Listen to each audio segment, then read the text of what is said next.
We got 44 ambulances, 22 by law are supposed to be running. We got 17, 18 on any night because they're broken. Light rail, we are at the proposed terminus of said light rail. Who's getting out of the car, parking it here, leaving the car, and driving downtown. You know this light rail they're talking about?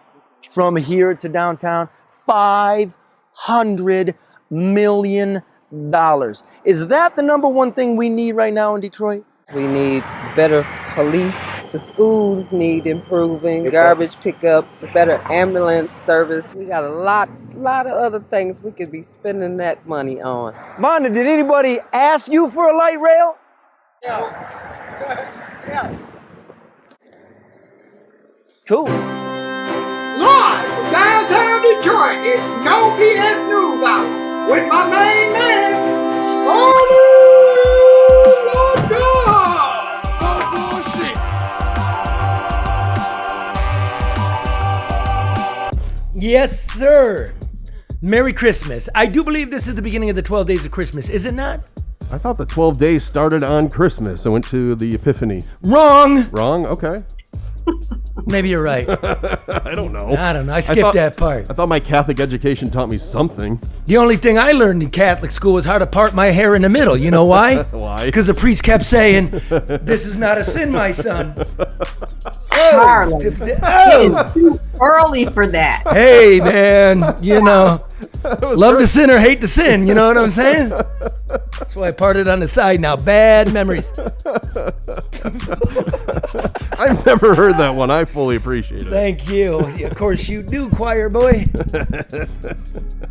Anyway, speaking of which, our elves are busy at the new secret warehouse in downtown Detroit packing those Coney kids. AmericanConeyIsland.com. Get them now.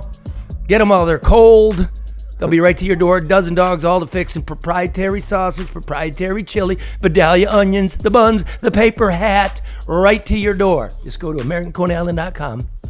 That's brought to you live from the American Coney Island studios here in American Coney Island land in American Coney Island, Detroit, Michigan. Yes, we're very thankful for them. Yes, we are. I like the studio. And of course, everybody remember, Hall Financial's exclusive new Easy Start program is the best offer out there if you're looking to purchase a home, especially you first-time buyers. Now listen, Easy Start can drop your mortgage interest rate 2%. They've already gone down about 1%.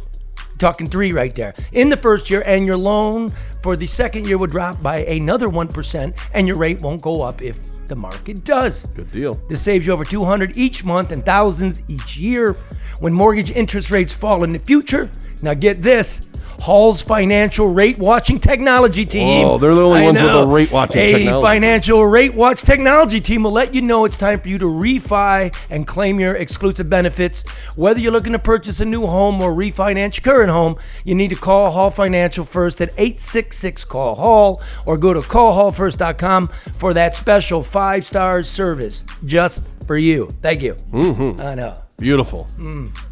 Hey, so are we doing Secret Santa for the No BS News Hour team? What does that mean? What is that?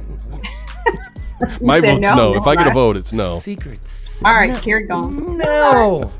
God, such Scrooges. No. Why are you trying to put Santa out of business? I'm Jewish. Hey, man. Oh. Hey, man. I'm just kidding. I So's just said I went to Catholic So's school. my Lord and Savior, bro. Exactly. And my great-grandfather. And Kanye.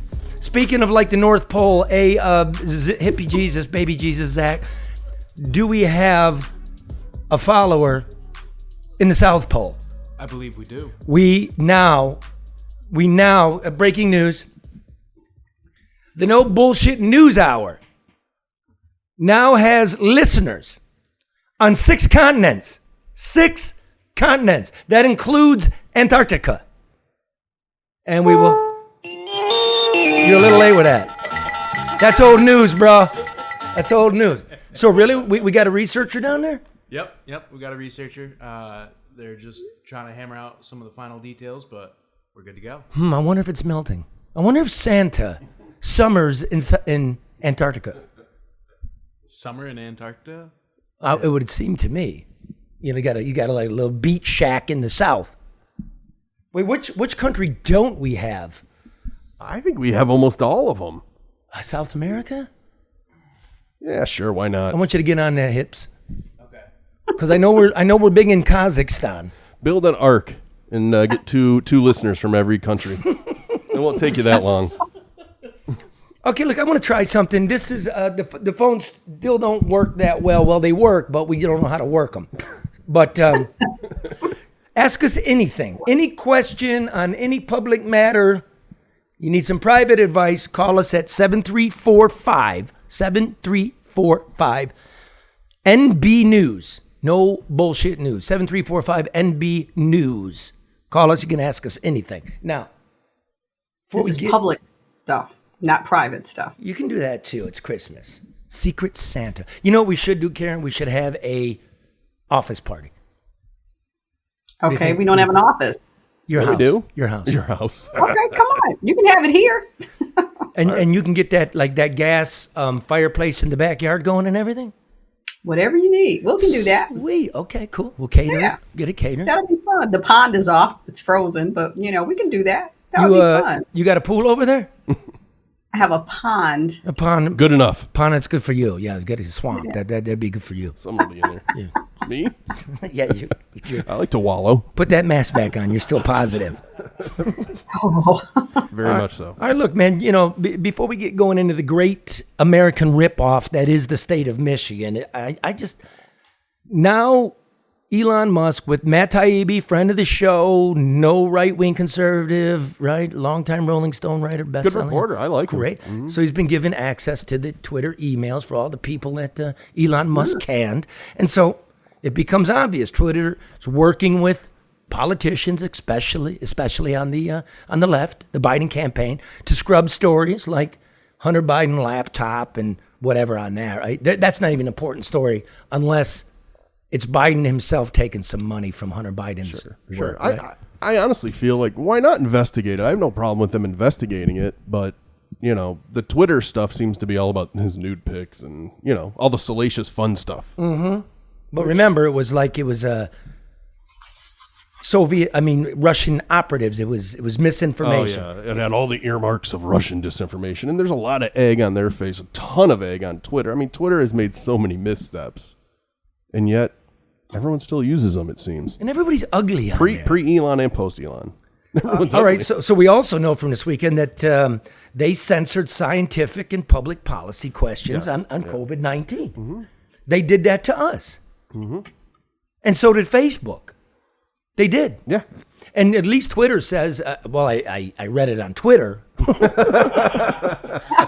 But Elon Musk is going to give us all a dossier on our own accounts. And I would like to have that on Facebook. I would like Elon Musk to buy Facebook. Mm-hmm. Because what's going on? What do you mean by a dossier? Like, look, here's what we know. Here's how we put our fingers on your account. Okay. So apparently that's going to be sent to everybody. Okay. But you notice, and again, we're not some right-wing whack job. We're not some liberal goofballs. But the minute that we started challenging the governor of this state on their COVID policies and what was going on in the nursing homes, all of a sudden our viewership's dying off. We're getting labels put on us, right? I really believe a lot of that is from people that maybe don't like you or don't like what you were saying and flagging it. And they've got to stop letting computers go, ooh, someone didn't like this, let's bury it. Well, there's got to be better recourse. I mean, but at the same time, this is the whole issue with both platforms is that people were complaining if there was something violent or if there was a red flag that people didn't pick up on. So it can't be both things. You're right. Like if they're going to monitor it, then they're going to monitor it the way that they want to do because it is their platform, or it's going to just be every man for himself, but it can't be both ways. Mm-hmm. Yeah, but just because you don't like what's being said doesn't mean it's false information. Exactly. But that's how everybody feels. Anything that they disagree with, they say it's misinformation. I mean, whatever it is, whether it was about the vaccine, whether it's politics, whether it's anything, if you don't agree with it, then it's wrong. And that's become the American way. And it's a fucking pity. And Mark, we were talking earlier this morning. You said you don't have a problem with it because it's a private company. Yeah. In regards to, I feel like a lot of traditional media does the same thing. I mean, they set their agenda. I think the differences in Twitter and Facebook is that agenda is felt by everybody because they're all the contributors. They're the commodity of it. But it's a private company. Does it need oversight? 100%. What does that look like? I have no idea. There's a lot in there where you just said, yeah, number one, it's true of many years in mainstream media. That happens all the time. Yeah. That's fucking Fakana or Duggan and their creeps seen it. getting in a limo, driving over to the TV station and complaining and getting shit pulled. It's the same with Gilbert. Yeah. Here in town. He did that. I did an investigation on his mortgages, and before I even got it done, it was gone. Yeah. But don't forget, Dan Gilbert owns the building that houses our 2 daily newspapers, and there are cameras in the newsroom. I mean, everybody forgot about that.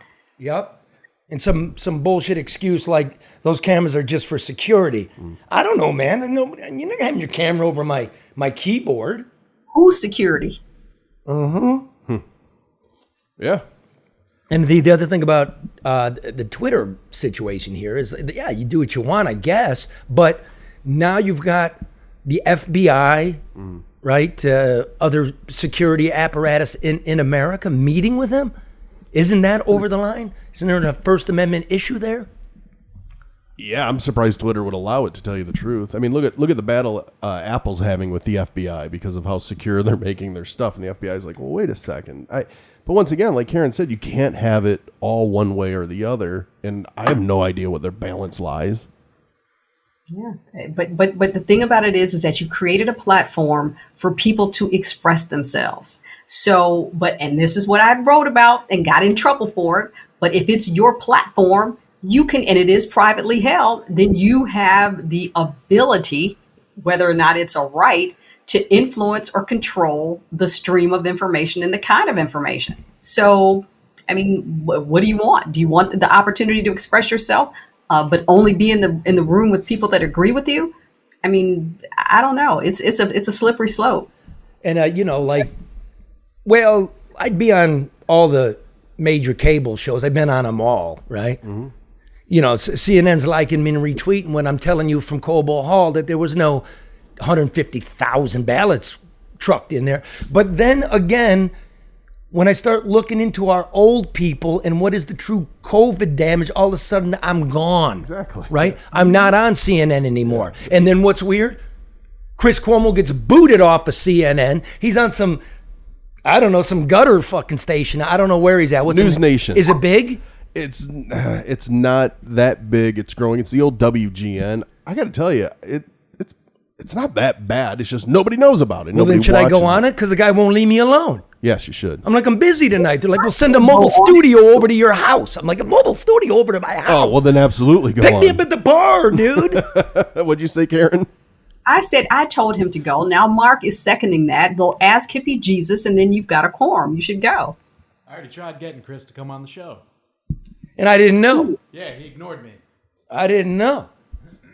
Oh, but now that we go to the border and we do some stuff, okay, I'll do it. Yeah. But it really does illustrate they can all choose. There's no fairness doctrine anymore where you have to show both sides, and so you're gonna pander to the consumer. I totally get that from a business perspective. I'm not pandering.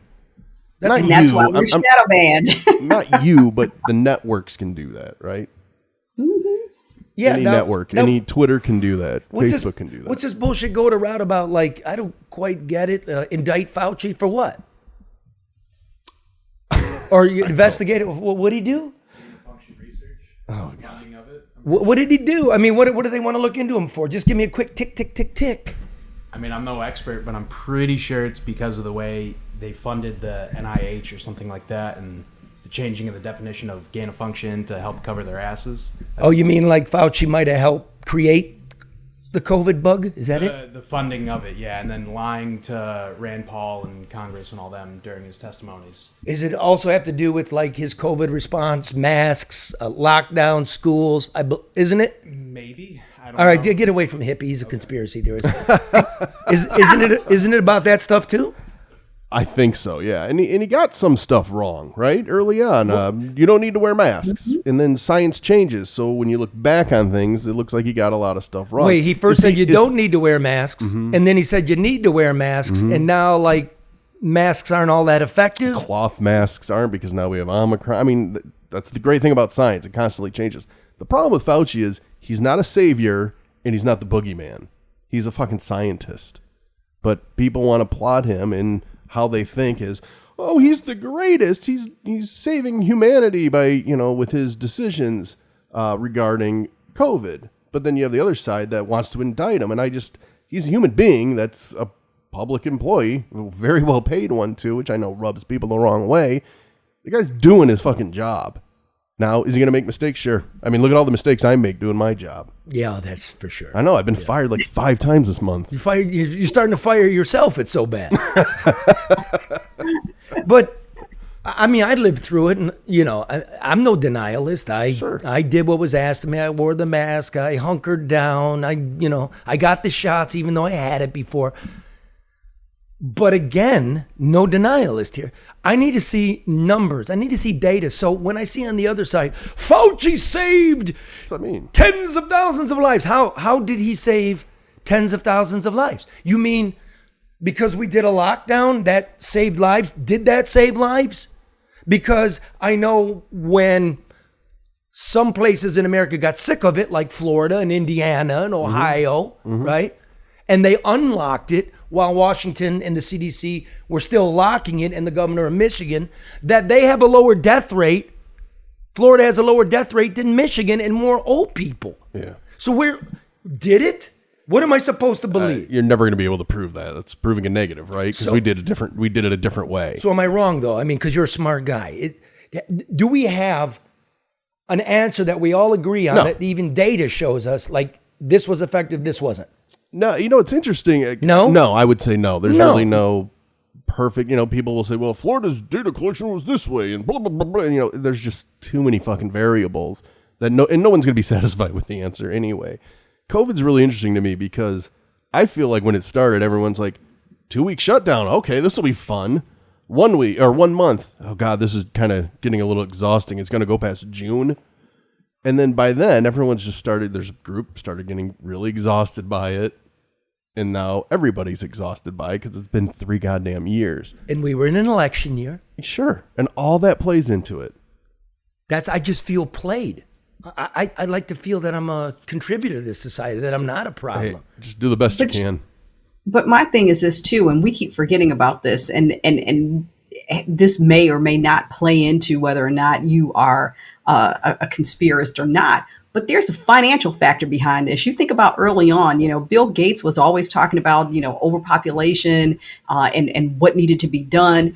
And when Pfizer first introduced their vaccine, who's sitting next to the CEO of Pfizer in a C-SPAN interview but Bill Gates? Nobody thought that was creepy or wrong, not wrong, but just weird or was inappropriate. Everybody's overlooking the financial implication of COVID, the dollars that went through, the deaths that had a price tag on them. I mean, and so, that to me, that plays into it. And I do believe the data can be skewed. Mm-hmm. I do. And we get the same amount of deaths. Mm-hmm. So how's this vaccine really awesome? How does it, if COVID is less virulent, if it doesn't kill like you have it, it doesn't kill like the first strain did, and we now have these really effective vaccines that don't stop you from getting it or spreading it, but stops you from dying, then why do we have the same death rate? It's a great question. This is bullshit. And so what you gonna do? Stick a flag up there? While kids are cutting themselves and people are offing themselves and people are getting high and fentanyl's all up in this shit and they're dying and the money's worthless and I'm supposed to be like what? Never happened? Yeah. I'm just right in the middle here. I hate being manipulated, and this big fucking media and mainstream media and oddball far wing media, they're everybody trying to manipulate each other. Yep. I'm just I'm sick of alarmists on both sides. Like with the Fauci example, that he's the greatest, he's the worst. Oh, sorry. I thought you said something was falling, bro. I'm even exhausted of the COVID conversation. Okay, well, you know what? Here's one. Play a little bit of that. This just play that again, that cold open. This is from 12 years ago, ladies and gentlemen. Karen was in the White House. Karen was basically the right-hand man to Mayor Dave Bing when the Q line, the M1 rail was promised us. And here it is. I'm just stalling so you don't have to fire yourself again. We got 17, 18 on any night because they're broken. Light rail? We are at the proposed terminus of said light rail. Who's getting out of the car, parking it here, leaving the car, and driving downtown. You know this light rail they're talking about? From here to downtown? $500 million. Is that the number one thing we need right now in Detroit? We need better police. The schools need improving. Garbage pickup, the better ambulance service. We got a lot of other things we could be spending that money on. Vonda, did anybody ask you for a light rail? Yeah. Cool. Okay. That was, I remember that, Charlie. That was 12 years ago. That was me going, I don't know. Now I want to welcome in James Holman. Are you there, James? I am, Charlie. How are you, brother? I'm doing all right. James, I'm good, man. James is one of the smartest money men I know. He's the director of fiscal policy at the Mackinac Center for Public Policy. Now, James, here's the news. The queue line, this queue line is broke. It never made a nickel. It's always been running in the red. They promised us it was going to pay for itself. They said it was private money, but it was really public money. And then when it was going bust year after year, they kept putting it on the ballot, and we kept saying, fuck you, Dan Gilbert, and fuck you, Mike Ilitch. You take your choo-choo train and shove it up your ass. And what do we get? During COVID, quietly $15 million funneled over there. What happened last week? $87 million more in taxpayer money that we said no to is going to fund this albatross. James, they said back then when this thing was being funneled in that it was going to create $7 billion in ancillary development. Did we get anything, James? Put this thing in perspective. You got a train that goes 3.3 miles that hardly transports anyone in the city of Detroit. Like, no, it's not going to produce giant, massive gains. In fact, that's one of the things that's weird about these whole transit projects, because they keep saying, look, you need to do this because it's going to generate tons of economic growth. And it's like, well, no, our transportation policy should be about getting people where they want to go, better than alternatives. And most of these transit projects aren't going to do that.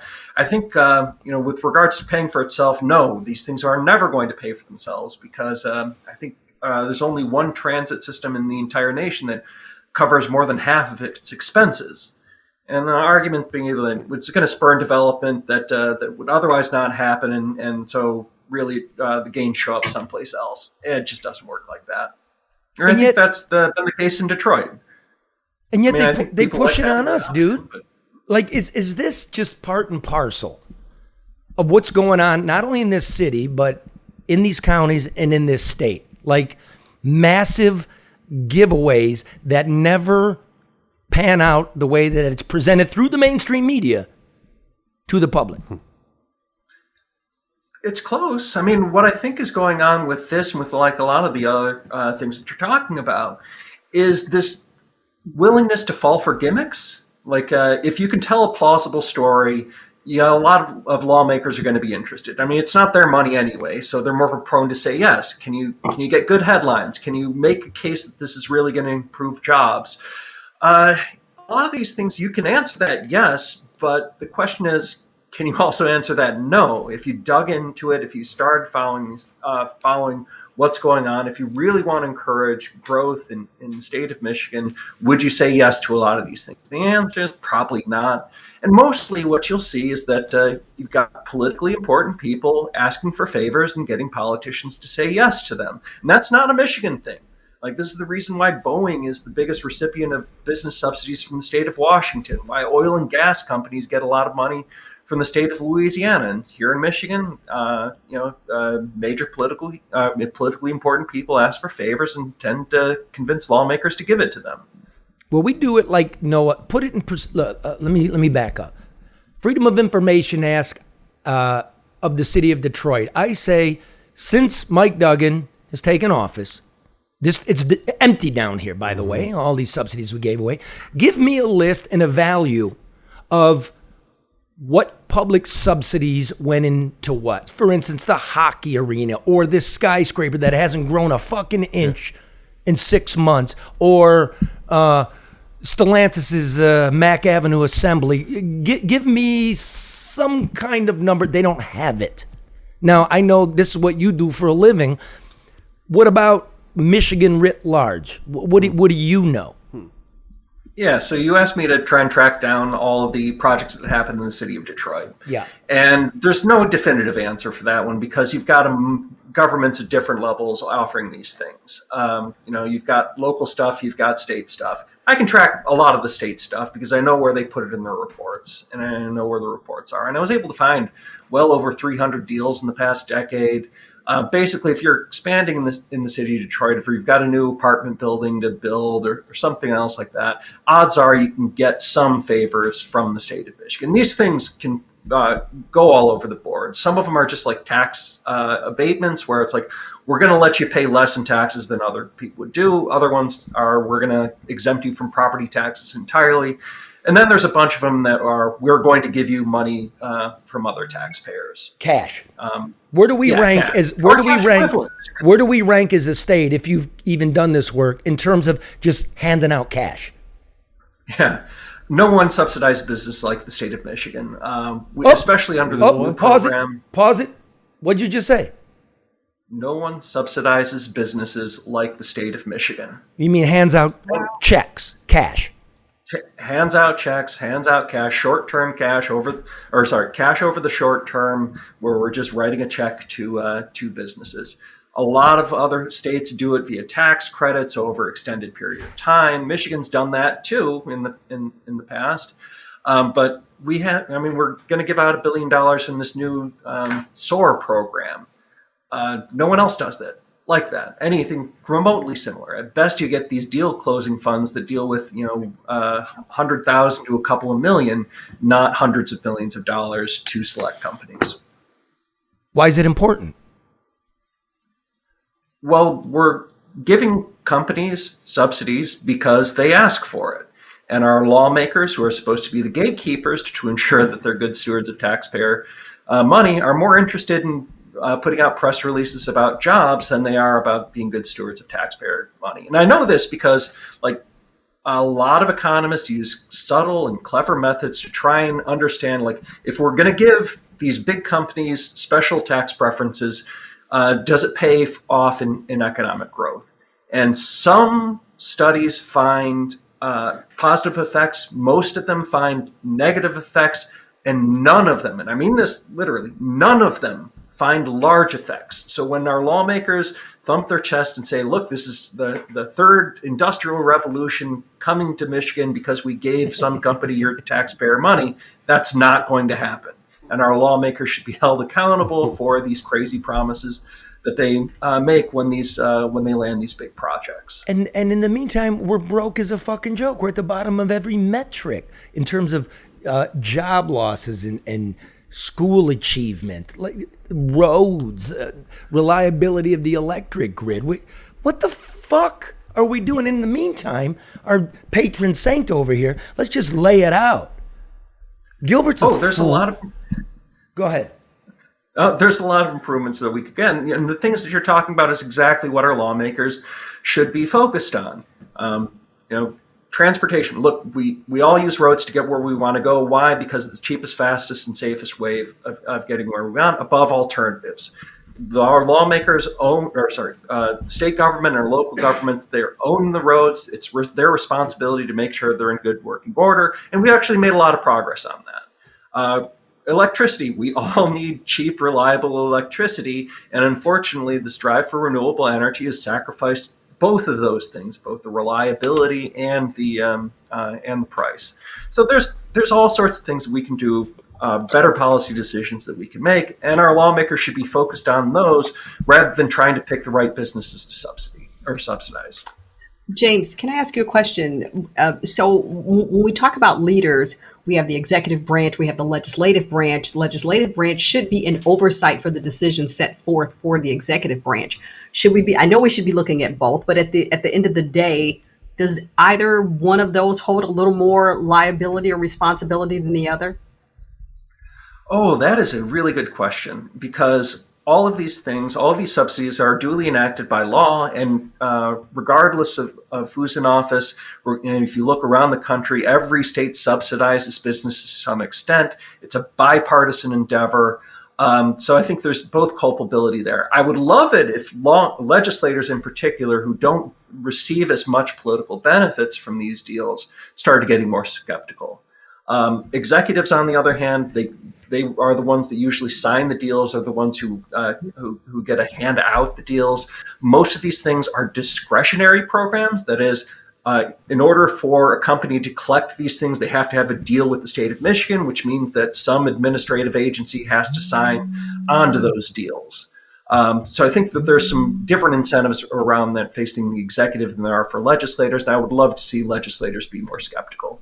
And maybe they will be. We've got new people in the legislature coming in. Now, Karen was in the executive suite when the choo-choo train was birthed. Karen, what was the talk and what was your thought when we were talking about this? I remember quite clearly because my contribution to the discussion was, why are we attempting to duplicate two struggling transportation systems? We had SMART, we had DDOT. They were broken. They needed help. They were disconnected, and on a route that really didn't go anywhere. I understand. I remember, Roger Pinsky was behind this conversation. Dan Gilbert was behind this conversation. Norm White was director of transportation at the time and was sent to several cities around the country to look at their light rail systems, because the conversation was, should it be near the curb or should it be in the middle? And I just kept thinking, like, and I said it. And of course, a lot of times I said things that weren't popular with the people that were pushing the agenda. Like, why are we having this conversation? Like, this is not, in my opinion, if you were really talking about addressing transportation needs for residents or even visitors, I just failed to see the value. And that would show up in the newspaper. And I remember distinctly, because you would do that, then little dollops of bullshit would make their way to the newspapers, and then it would show up in the newspaper, and it wasn't really Karen Dumas talking about good public policy and spending money properly. It'd be like Karen Dumas went shopping at Burberry on a political trip, or it was a concerted effort to fuck you up and take out your reputation, because you were doing the things that James says we need public officials to do. But if everybody's going to be on the same train, forgive the analogy that I just did on purpose, look what we end up getting, right? Look what we get up getting.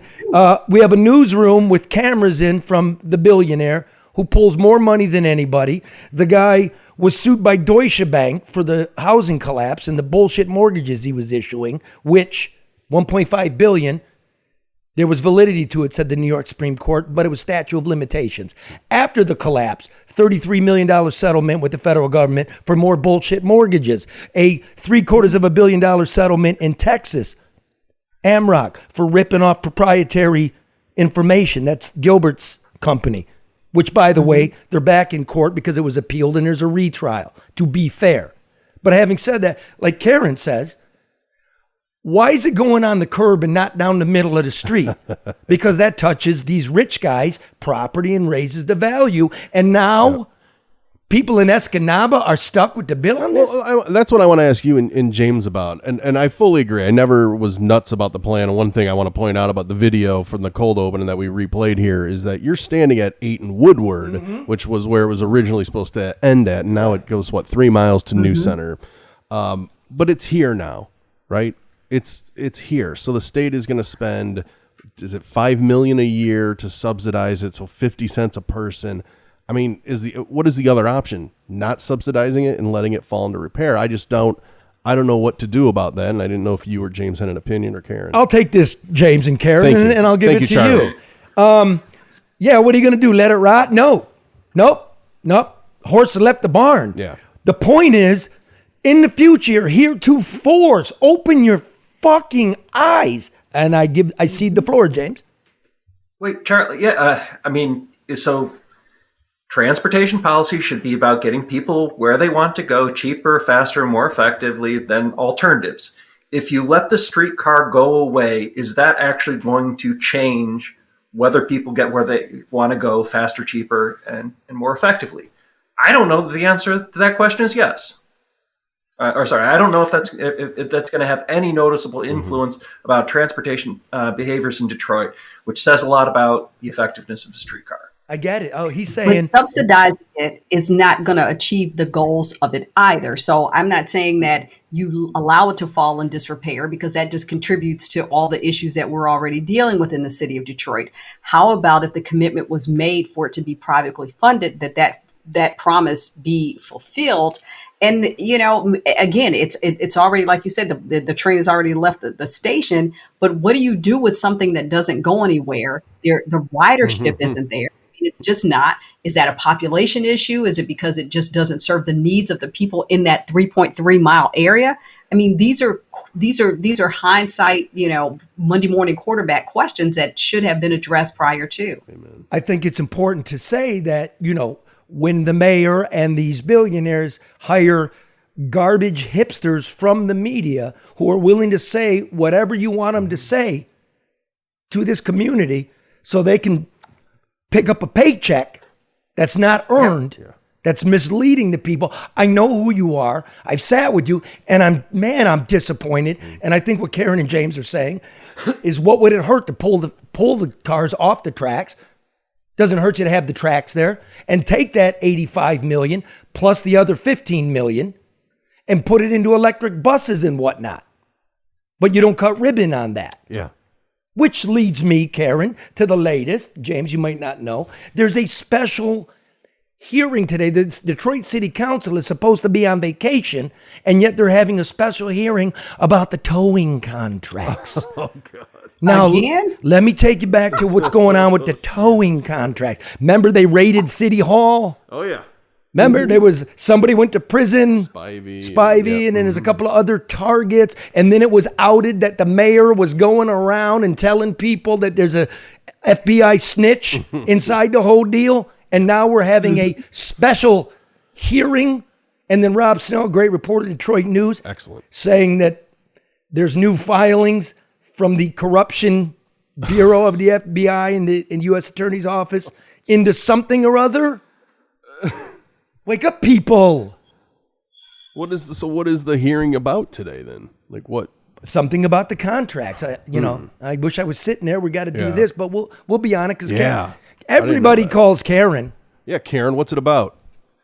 You're on I'll the spot. find out, but it's crazy though. Charlie and I were kind of talking over the weekend that the number of people within the administration who complain about the administration privately, but promote the administration publicly. It's very disappointing. And again, like Charlie said, these people are doing it for a check. I'm not mad at anybody for, attempting to, generate revenue, but at what expense? Doesn't your integrity mean something? Doesn't anything mean something? And what are you doing for the people who look to you for solutions, for answers, and impact on their quality of life? Keep the check. Keep the check. Just know that we care about you. That's what they're doing. Yep, that's what they're doing. And speaking of checks, I'll tell you how we get checks. One is because of Luke Nowacki. That was smooth. From Pinnacle Wealth, 248-663-4748. Rational, personalized financial advice. He handles me. We talk about inflation, interest rates. What's the move? Stocks, bonds. What's going on with corporate earnings? What's the Fed going to do? What does this mean? How is gold valued? Should you get gold? I have no idea. Call Luke. I'll just tell you one thing. He told me I'd steer clear of crypto. I already knew that, but when Luke's telling me, I know I feel good about it because I get advice, I get a strategy. Luke Nowacki at Pinnacle Wealth, 248-663-4748. Legacy Partners, when you watch TV and you're bombarded with these insurance ads, promise to save you money, you really don't. So I've been telling you about how you can get help with Medicare, and I'm telling you how Legacy Partners can save you money on all your insurance needs, your home, your car, your boat, your business, your motorcycle, whatever it is. They're independent, so they shop. Mm-hmm. They're not profiting off of you. No cost to you. They shop between 7 and 10 carriers for the best insurance and the best deal. And when you get their quote, you're going to be mad. Because I save money, Mark save money. I'm going to tell you who else save money. Here's what I need you to do. Call 586-209-4106 for honest, good insurance advice. 586-209-4106. Legacy Partners, that's my insurance carrier. And I got their number locked in my phone. And you know who saved money? Who? XG Service Group. Oh, they're the best. We've been telling you about it. They manage internet, VoIP, Wi-Fi, design, installation, security systems, cameras and access control. By the way, when you're their client and something happens, their phone goes off. They got you. You're getting help right away. This is not some bullshit fly by night. This is XG Service Group. Digital menu boards and drive-through systems. Call Matt Yaskovitz at 734-245-4100 for free consultation. 734-245-4100. That's Matt. And they went to Legacy. The whole business. The whole business. Good. So thousands and thousands and thousands and thousands and thousands and thousands and thousands and thousands and thousands and thousands. Hold on. And thousands and thousands and thousands and thousands. Hold on. Thousands and thousands and thousands and thousands and thousands of dollars. I'm not fucking kidding you. Yes, Karen. Never mind. I know you don't like when I do this. But never mind. No, go on. No, you have to now. No, I was just looking. I was just, I'm constantly looking to see when you're talking politics. And so there's an opinion piece in the New York Times saying Gretchen Whitmer rejected false choices. All Democrats should. And it's being looked at as a primer for her next political move, but it totally counters everything. Like when we're talking about the things that she did that weren't in the best interest of everybody. I don't know. Never mind. The game continues. The game continues. There's a reason I left that paper. That paper going off the rails, man. And if you know people that they know it, it's going off the rail. Everybody choices all Democrats should.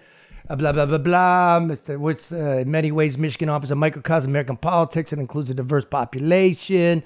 For Democrats, much of the debate about running and winning big northern industrial states is what we do. There's a model for running effective campaign. Illustrated the model in Michigan this year, Whitmer did with her midterm victory.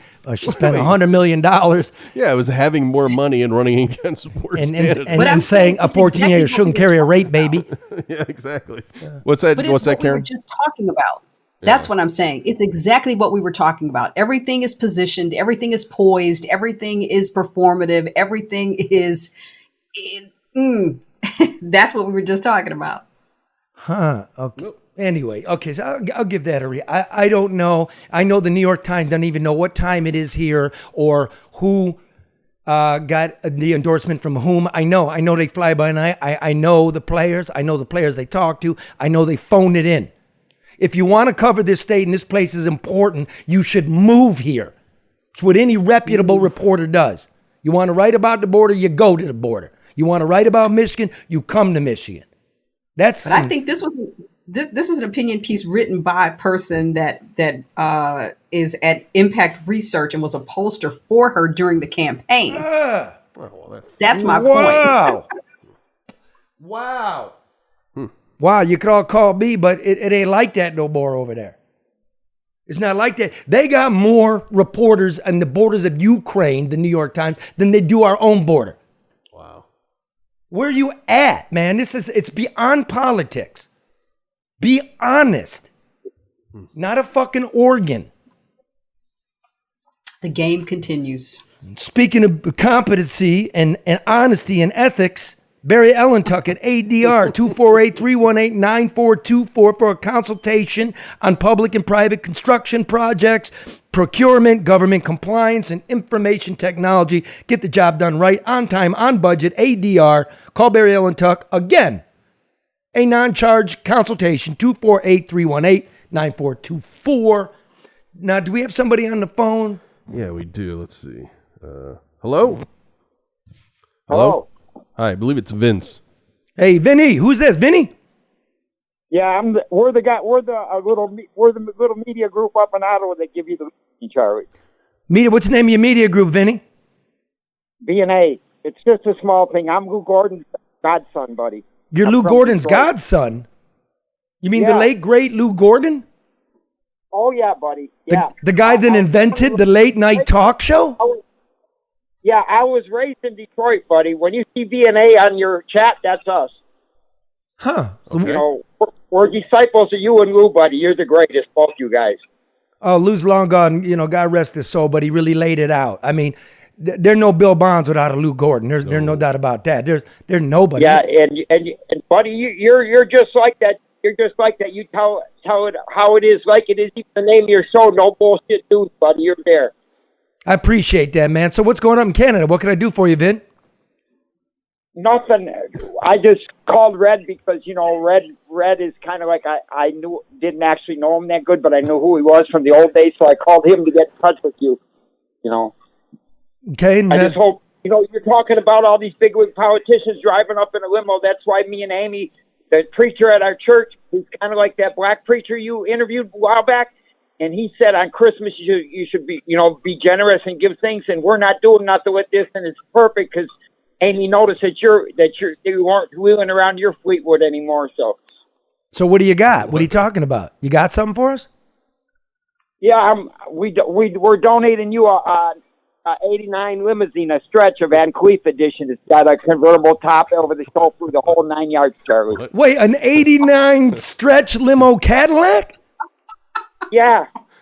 You say it's a ragtop? It's well, the front is a Fox ragtop. Yeah, you know, it looks like a convertible over the chauffeur. So Red's got a picture of it. He didn't show you the picture? No, Red was telling me some guy was calling, but I didn't want to know nothing because I wanted to be no bullshit news. So you got me a 89 limo. Okay, what's in that thing? A 450? What's going on in there? No. It don't got the 425 like yours had, and then it's got a smaller 5 point something or other. But it's okay, man. It's good enough to wheel around town. You just can't leave the park. There's no place to park it in front of your studio there by American, you know. I was raised in Detroit, buddy, so I know. Well, goddamn, we got a news truck, man. We got a stretch limo news truck, news Karen. limo. Look at that news limo. We're gonna get that bitch wrapped. We should get a mast too. That doesn't connect anything. Just a giant mast. we get a gigantic phony satellite mast. It really doesn't do anything, but it looks cool.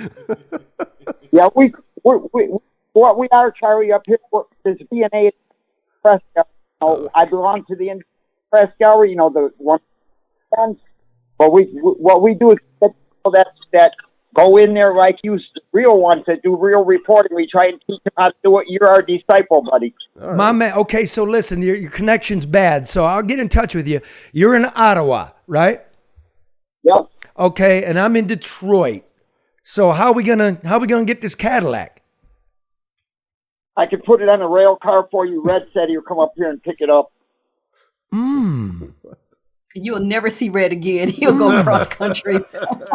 Yeah, like Red's Is there a rail yard there in Windsor that you can pick it up at, Charlie? Maybe we take the train up to Ottawa, brother, and drive her back. Is that legal? Will Trudeau let us in the country?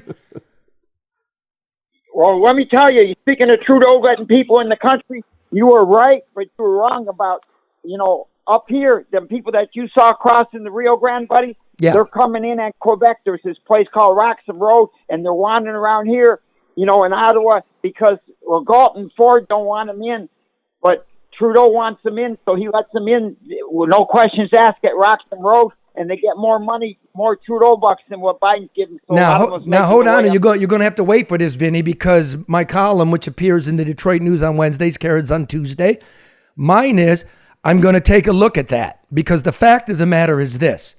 We have a treaty with Canada, which I correctly reported. If you show up to a port of entry and you ask for asylum from the United States side, they'll turn you around. Now, you were all talking about illegal immigration coming through Quebec. The thing is, Trudeau himself is in negotiations with the United States government to expand that treaty all across the border, whether it's a legal port of entry or not. Trudeau is backing away from that because Canada, drum roll please, Canada is overwhelmed with illegal asylum seekers in the last 5 years. Are you ready? Canada has suffered 50,000 human beings looking for asylum, but not through the port of entry. 50,000 people, ladies and gentlemen, 50,000 people. We get that every week at the southern border alone. Please. What it is the premiers of the province, like the governor, they bitch about it. Trudeau's happy with it because it's part of his agenda, buddy. Trust me. And you can see it with your own eyes, like your old friend there, the one that. Trudeau recently told the media that he says negotiations are going well with the United States to expand this treaty, and yet the United States is in no way sitting at a table with the Mexicans or the Guatemalans to fashion out the same thing. That was the whole point. You brought that up last week. I keep thinking about that. That just seems like such a diplomatic solution, or at least a starting place, but there just seems to be no will to meet. That's something politicians are paid to do. Yeah. Now, unlike Vinny, I'm getting a lot of blowback from Canadians. You dumbass, you don't know what you're talking about. Oh, I know what I'm talking about. Sound very Canadian of them. Oh, I know what I'm talking about, eh? Right. Trudeau will say he's in negotiation, but he's a liar, man. He just does stuff to virtue signal and to make, to get people to like him. But the premiers are Vinny, did you guys get that new King Charles money yet? No, I don't. I don't trust that guy, with his WEF connection. That's your king, brother. That's your king. Show some respect. Do not speak of the monarchy this way. All right. Okay, I guess he won't. All right, Vin, here's what I'm going to do. I'm going to let you go, man. I'll be in touch. We're going to get that limo. That is awesome. The NBN limo news truck. Go ahead, Karen. You got to call Legacy Partners and get it insured. Oh. I'm going to call Legacy Partners and get it insured. And I'm going to call Luke and ask if this is a good investment. I can see you riding around town in a limo, Charlie. I can see that. And you know what? I'm going to call Bernie, get myself some wireless internet. Yeah, and put the mast on there. Bernie will put the mast on. Yeah, put the mast on there. And who else we got here? A haul? I don't know. He'll do something. You know what he gonna do? He gonna help me find a big long garage. There you go. You can mortgage out. Very well. And you can put Coney kits in the trunk. Oh, beautiful. Oh, there you go. And you know what? I'm gonna call ADR to figure out which roads to drive on and which not to. It's one-stop shopping. Thanks, Vinny. Thank you, Vin. Anybody else on there? Let's see. I know we don't have call. We don't know. 7345 NB News. Hello? Who's on the phone? No one. Okay, we got to get that fixed. Sounds so welcoming, Mark. God. Who's on the phone? What? I'm balancing a lot of things. You sound like somebody's parent. Who are you calling? What do you want? We got a lot more news, but we're not going to do it. I want to thank James Holman from the Mackinac Center for Public Policy for being on here and telling us what the ripoff is. Thank you, James. Thank you, Charlie. If you ever need a ride from the airport, I'm going to have a limo. You have to check out that undercarriage, too. You always got to check that out with the caddies. Yep. All right, Karen, last words? Everybody just start paying attention. I mean, seriously, just don't fall for the okie doke. If you hear it, question it, no matter where it's coming from. I mean, we shouldn't be in this position, Charlie. We really should not be in this position. Check out Karen's column in Detroit News tomorrow. Like us wherever you get your podcast. Give me the 5-star review and all that. And Chris Cuomo tonight, 8 o'clock, from the mobile studio in my driveway. All right. Talk to you Thursday.